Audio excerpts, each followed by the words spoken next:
So I'm Dan, I'm a 4th year apprentice at Berthon Boat Company and I work on the MOD and refit side. So my apprenticeship is an electrical and electronic apprenticeship. It's 4 years long and I'm currently in my last year.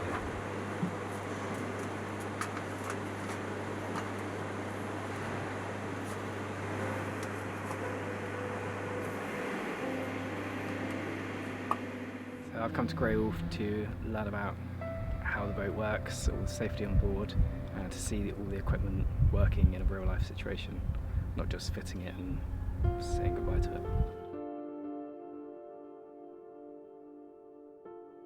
Okay, so I flew from Heathrow Airport on Thursday at 8 in the morning, had an 11-hour flight to LAX, where I caught another flight which was about 8 hours long from LAX to Tahiti, then spent the day in Tahiti, and then the next day at 5:30 in the morning we left to go and get an Air Tahiti flight to here, which only runs every 10 days, so we couldn't miss this flight, and that was about 3 hours long. And then the airport is on its own little island, so then we had to wait for a boat to take us to the main island where we met Grey Wolf.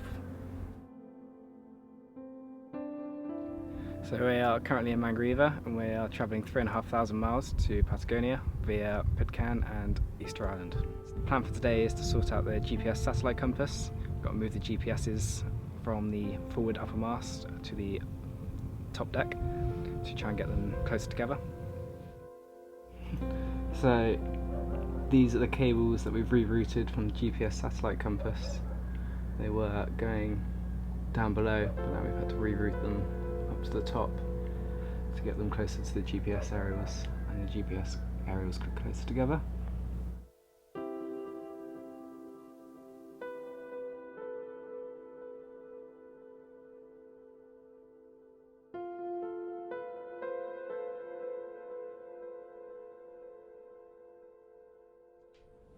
Today was my first full day on board. I woke up early, around 5 AM, due to it being so light and hot, and partially because I was still adjusting to the time difference. We then set to work on the GPS satellite compass. This was not working as it should. It was thought to be because of the two antennas being too far apart.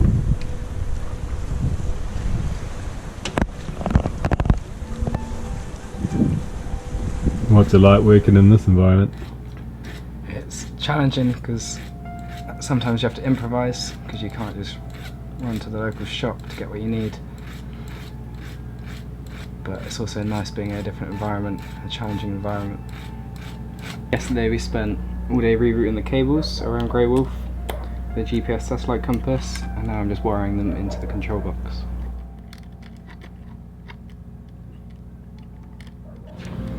So we've rerouted the cables all around the boat and we've connected all the cables into this junction box for the GPS satellite compass.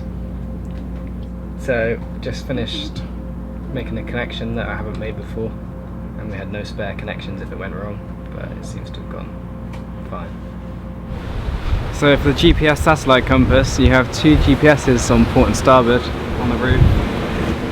The cables go down to a control box on the roof, and then you have a data cable that goes down to the autopilot, and the GPSs basically work out the orientation of the boat and where it is and feed it via network into the autopilot system of the boat.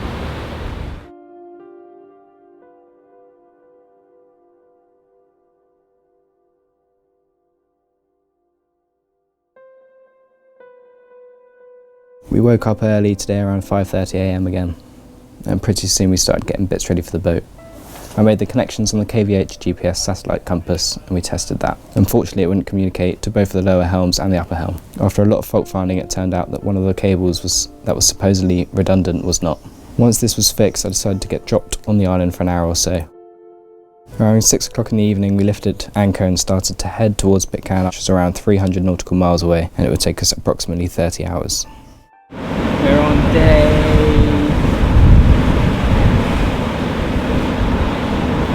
4, I think. Yep. Day 4-ish, heading towards Easter Island, about 800 miles off Easter Island. So another 3 days to see before we hit East Island. We had a pretty serious front go through, eh? Yeah,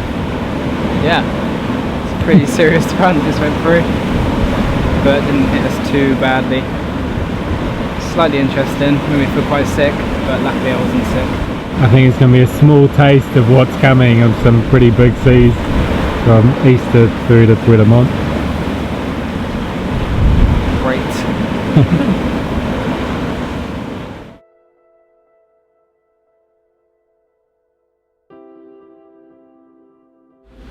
So we've just navigated out the channel and now we're heading for Pickham, and we are just watching the radar.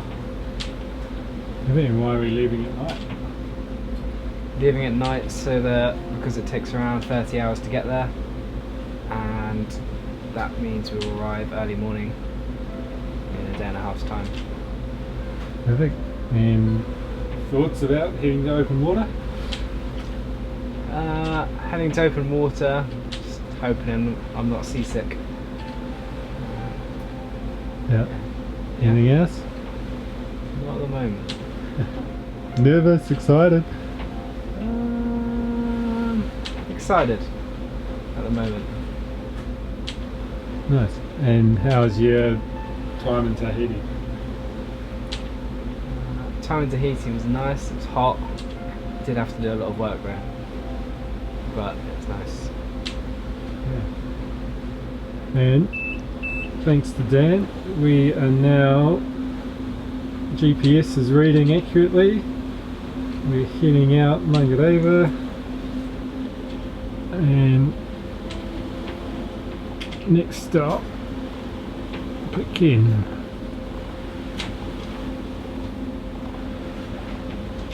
Which is there.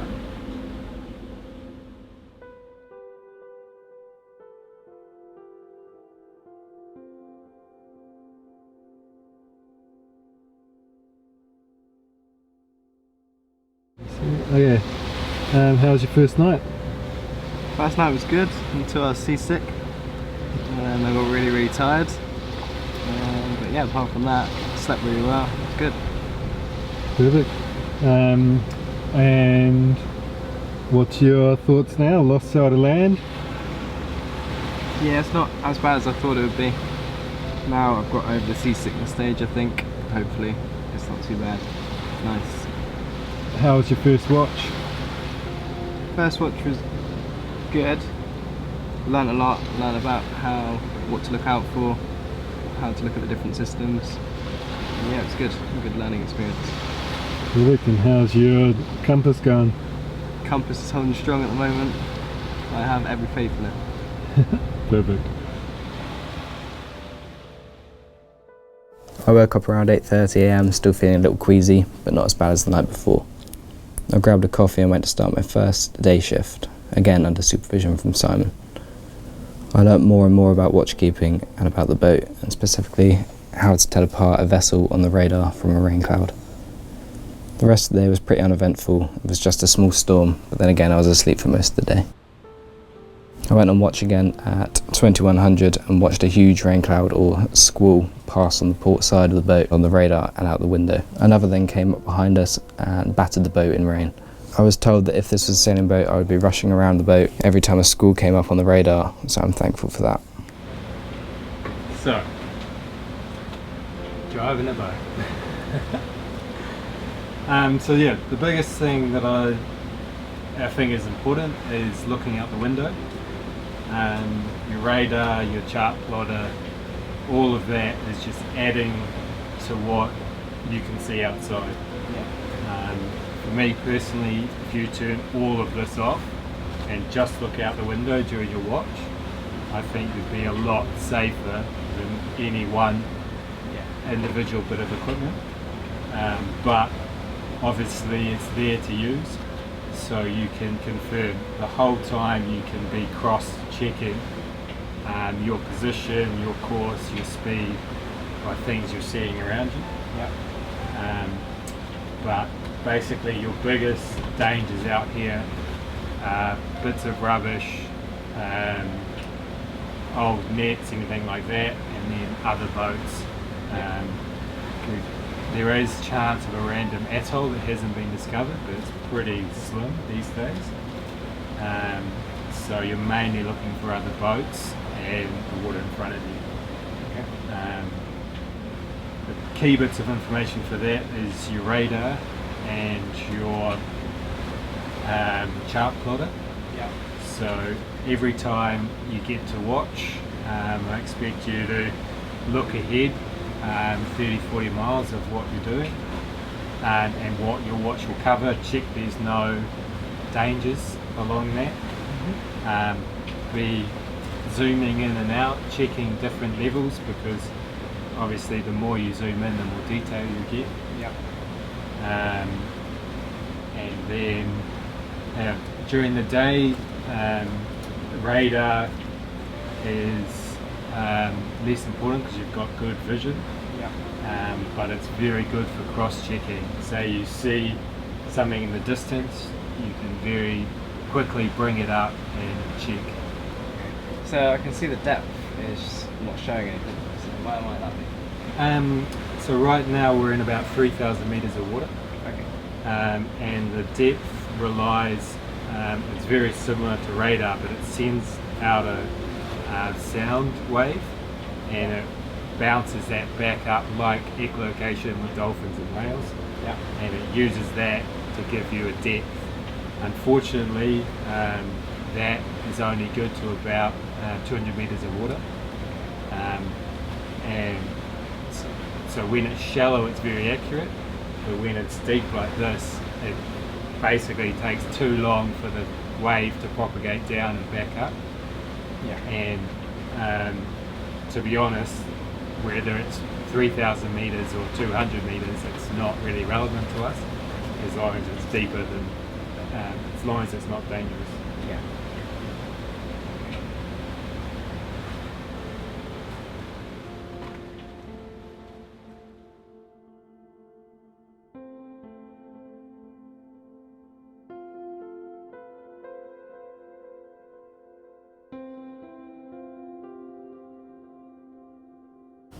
This morning at approximately 5:45 AM we reached Pitcairn Island. Unfortunately the weather was too bad for us to anchor up and go ashore, which was a shame. But we spoke to them over the VHF and took some nice pictures as we passed by. Very well, Pitcairn Island. Complete channel report. Very well, copy. Good morning to you. We were just passing by within a couple of miles of you. We had hoped that we might be able to land, but looking at the way the rain going, I think it's too rough for us to attempt. So wishing you a good day and hope the rain ceases for you. Over. Yeah, thank you very much. The weather's supposed to turn this week, and are you sailing boat, and how big and how many people on board? We're a long-range motorboat and we've got 4 people on board. Over. Oh, roger that. The weather, the rain's supposed to die down through the day, just through the day, but apparently it's a forecast that's sort of this condition for the next couple of days. Where boats you from? Australia? No, the boat's registered in Jersey, United Kingdom, and we have one Dutch national, one New Zealand national, and 2 Brits on board. Over. Oh, roger that. Oh, very good. Yes, well, thank you very much for the call. And it's a shame the weather didn't hold off. The last couple of days was relatively good. It did pick up in the last couple of days. But yes, had it kept off, it would have been good to have you guys visit the island. But no, totally understand with the anchorage of Quinte Bay. If it's not too pleasant, then yeah, sometimes it's a bit dicey. But so I mean the decision is yours, and if you don't get stopped this time, then maybe next time you pass this way. Roger, thank you very much indeed for that, and as I say, I hope weather clears up for you and you have a good, pleasant day. Out. Alright, thank you very much, very well, and safe trip on to Tahiti if you're heading to Gambier, copy 80. No, we're going in the opposite direction. We're going towards Easter Island. Excellent, you're heading up then. Oh, no worries then. Oh well, safe trip, and hopefully the weather is in your favour at Easter Island and you get to land at Easter. Roger, thank you very much indeed. Thanks. Roger that, take care now. So in front of us is Pitcairn Island. It's in the middle of nowhere. Next stop is Easter Island. In 1789, Fletcher and mutineers overtook the Bounty in Tonga and took it from Tonga to here. They sank it in the bay in front of us.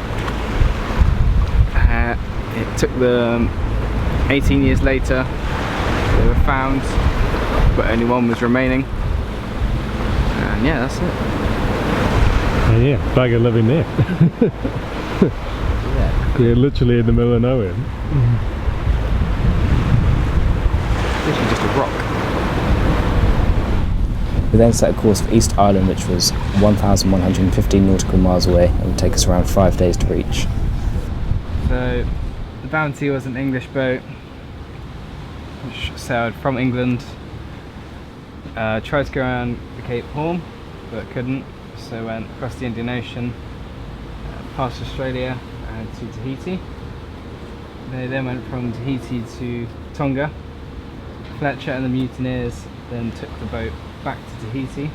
Bligh took a small open top 24-foot boat with the other crew back towards Timor and sailed 3,900 nautical miles. The mutineers then went back to Tonga looking for a place to hide, where they found on some charts Pitcairn. They then went to Pitcairn.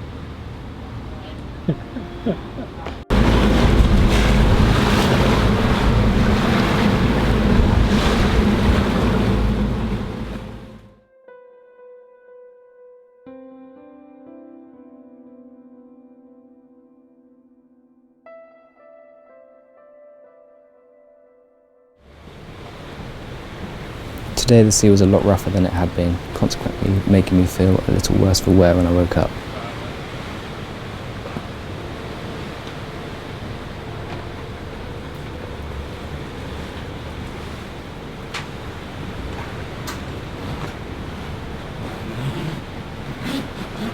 What are all those patches on the radar? So those patches on the radar are, well, or targets, are rain clouds. And rain clouds indicate squalls, and squalls, if you're on a sailing boat, would mean a lot of work because it's a change in wind speed and wind direction. But this doesn't affect us on Grey Wolf. It's a motorboat and it's a free boat wash basically.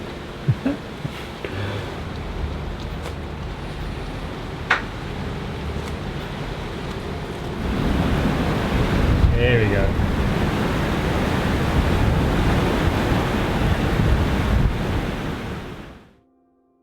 However, after I finished my watch at 12 PM, I then still managed to spend a couple of hours with Simon going through the RYA rules of the road and other valuable lessons.